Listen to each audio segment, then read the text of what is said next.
Our job is to hit the target, not to count the body bags. Bharat Pakistan के बीच शनिवार को जल, थल और वायु में एक दूसरे के खिलाफ किसी तरह की सैनिक कार्रवाई न करने पर सहमति बनी। इसके बाद रविवार को जल, थल और वायु सेना के ऑपरेशन प्रमुखों ने संयुक्त प्रेस कॉन्फ्रेंस की और ऑपरेशन सिंदूर के बारे में जानकारी दी। Director general of military operation lieutenant general Rajeev Ghai ने बताया कि 7 मई की रात अचूक निशाना साधकर 100 से ज्यादा आतंकियों को नेस्तनाबूद कर दिया गया। इनमें कई प्रमुख आतंकी ठिकाने शामिल थे। उन्होंने बताया कि उनके पास 9 आतंकी ठिकानों की सटीक खुफिया जानकारी थी। उन पर अचूक निशाना साधा गया और उन्हें बर्बाद कर दिया गया। I have no doubt in my mind that we achieved total surprise, and those strikes across those 9 terror hubs left more than 100 terrorists killed, including high-value targets such as Yusuf Azhar, Abdul Malik Rauf, and Mudassir Ahmed, that were involved in the hijack of IC-814 and the Pulwama blast.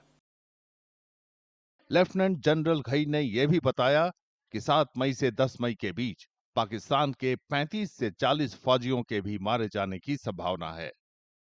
Director general of air operation air marshal A.K. Bharati ने operation सिंदूर के दौरान वायुसेना की भूमिका के बारे में जानकारी दी। उन्होंने बताया कि भारत की वायु रक्षा प्रणाली ने पाकिस्तान के हवाई हमलों को सफलतापूर्वक नाकाम कर दिया। पाकिस्तानी वायुसेना के निशाने पर देश के महत्वपूर्ण संस्थान थे। These included Jammu, Udhampur, Pathankot, Amritsar, Bhatinda, Nal, Dalhousie, Thois, Jaisalmer, Uttarlai, Falodi, Nalia. These were almost simultaneous and they came in waves.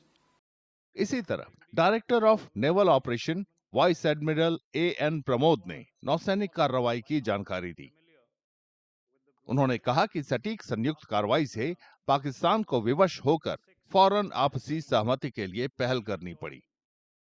The overwhelming operational edge of Indian Navy at sea contributed towards Pakistan's urgent request for a ceasefire yesterday. Bharat Pakistan के एक दूसरे के खिलाफ सभी सैनिक कार्रवाइयां रोकने पर बनी सहमति के बाद सीमावर्ती इलाकों में लोग सुकून की सांस ले रहे हैं। हालांकि भारत ने पाकिस्तान पर आपसी सहमति तोड़ने का आरोप लगाया है।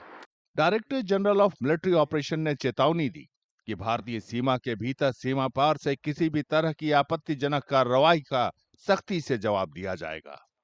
भारत ने बुधवार को पाकिस्तान और POK के आतंकी ठिकानों पर सटीक निशाना साधा था।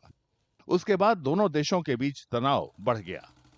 ये पहलगाम में 22 अप्रैल को पाकिस्तान समर्थित आतंकियों के हाथों 26 बेगुनाहों की हत्या के बाद भारत की जवाबी कार्रवाई थी।